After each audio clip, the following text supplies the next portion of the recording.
Welcome to Democracy Now!, democracynow.org, the War and Peace Report. I'm Amy Goodman. We're broadcasting from Toronto, Canada. In new revelations about possible collusion between the Trump campaign and alleged Russian efforts to influence the 2016 election, the New York Times is reporting U.S. spies heard senior Russian political and intelligence officials discussing ways to use then-Trump campaign chair Paul Manafort and Trump advisor Michael Flynn in order to exert influence over Donald Trump himself.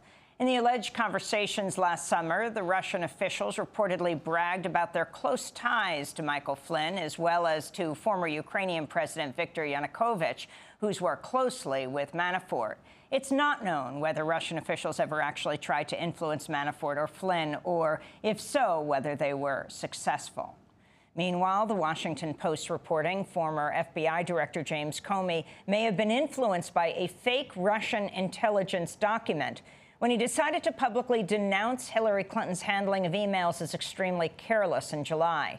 Officials say the secret Russian intelligence document claimed then-Attorney General Loretta Lynch had assured the Clinton campaign the FBI would not probe too deeply into Clinton's use of a private email server while she was Secretary of State.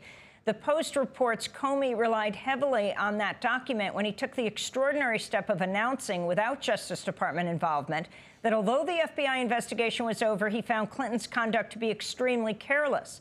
Officials now say the FBI itself had suspected the document was bad intelligence or even fake.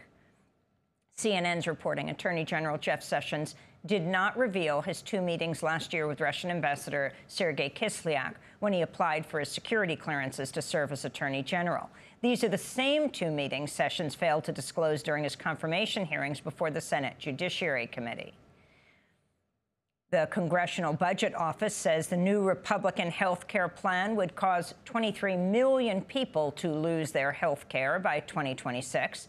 The plan narrowly passed the House early this month. It's not clear whether the bill will pass the Senate. This is New York Democratic Senator Chuck Schumer.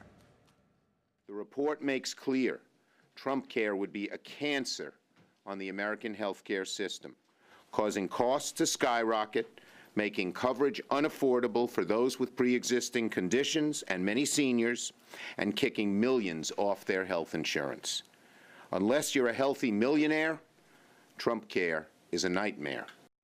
President Trump was greeted by 9,000 angry protesters when he arrived in Belgium Wednesday as part of his first foreign trip as president. Last year, Trump sparked outrage when he described Brussels as a hellhole because it had welcomed so many immigrants and refugees. This is protester Anne Tanglet. Trump is a great example of appalling machismo. He wants to destroy the planet. He wants to destroy people. We are not insignificant. We are 99% of the planet against 1% billionaires, the only ones that Trump represents. In Brussels, Trump will be attending his first NATO summit today. In news on Yemen, the human rights group Reprieve says U.S. Navy SEALs killed 5 civilians during a raid Tuesday night on a village in Marib Governorate. The Pentagon says the raid targeted al-Qaeda and that 7 militants were killed. But residents of the village say the Navy SEALs actually shot and killed a 70-year-old civilian, a partially blind man who'd come out of his house during the raid to see what was going on. At the sound of gunfire, 4 more civilians reportedly came out of their houses only to be gunned down by the SEALs. Reprieve says another 6 civilians were injured, including an elderly man. This comes after Navy SEALs killed up to 25 civilians, including 9 children, during a botched raid in Yemen in January that also left 1 Navy SEAL dead. Meanwhile, in more news on Yemen, nearly 400 people have now died in a spiraling cholera outbreak as the U.S.-backed Saudi-led bombing campaign has devastated the country's health, water, sewage, and sanitation systems. In Brazil, President Michel Temer has authorized the deployment of the army to the capital, Brasilia, amid growing protests demanding the president's ouster. On Wednesday, tens of thousands of protesters marched to Congress to demand Temer's resignation. Some demonstrators also torched a ministry building. Multiple protesters were injured as police attacked them with tear gas, stun grenades, and rubber-coated steel bullets. Temer is facing mounting calls to resign or be impeached following explosive testimony released released by the Supreme Court, accusing him of accepting millions of dollars in bribes since 2010. We'll have more on Brazil later in the broadcast with Pulitzer Prize-winning journalist Glenn Greenwald, who lives in Rio de Janeiro. Shocking new details have come to light about how the U.S. Drug Enforcement Administration tried to cover up its role in the killing of 4 civilians in Honduras in 2012. For years, the DEA claimed they were assisting Honduran authorities in a raid that killed 4 drug smugglers near the village of Ajuas. This was the story the DEA told Congress, the Justice Department, and the public. But a scathing new report by the Inspectors General of the Justice and State Departments says the DEA repeatedly lied about key aspects of the raid. The victims were not drug smugglers, but civilians, including 2 pregnant women traveling on a water taxi. In addition, the report says the DEA falsely claimed that Honduran law enforcement had led the operation when, in fact, it was led by the DEA. The agents were part of a now shuttered task force known as the Foreign Deployed Advisory Support Team, or FAST, which was trained in military style and anti-drug raids. Vermont Senator Patrick Leahy said the report, quote, unmasks egregious events and conduct, as well as the subsequent efforts to hide the truth about what happened. British officials are accusing the United States of leaking to the news media details about the investigation into Monday's suicide bombing in Manchester, which killed 22 people. The officials say they'll no longer share information with the U.S. after U.S. law enforcement agencies released information and pictures about the investigation before British agencies did so. UK Prime Minister Theresa May says she'll raise the issue when she meets with President Trump today during a NATO summit in Brussels. The leaks come as British authorities have arrested a total of 8 men suspected of being connected to the attack, including suspected bomber Salman Abidi's brother, Ismail. Abidi was a 22-year-old British man whose parents emigrated from Libya. Abidi's brother, Hashim, and his father have also been arrested by special forces in Libya.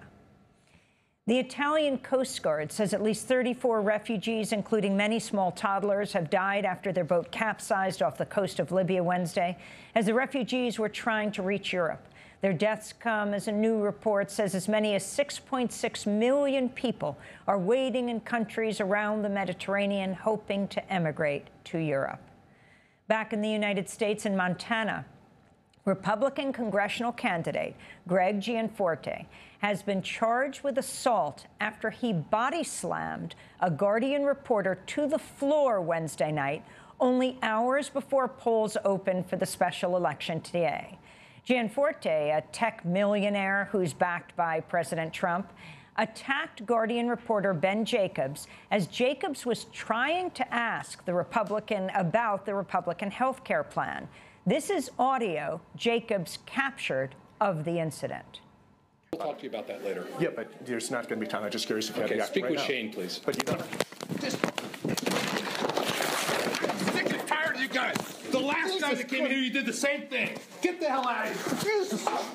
Get the hell out of here. The last guy did the same thing. You were the Guardian? Yes, and you just broke my glasses. The last guy did the same damn thing. You just body slammed me and broke my glasses. Get the hell out of here.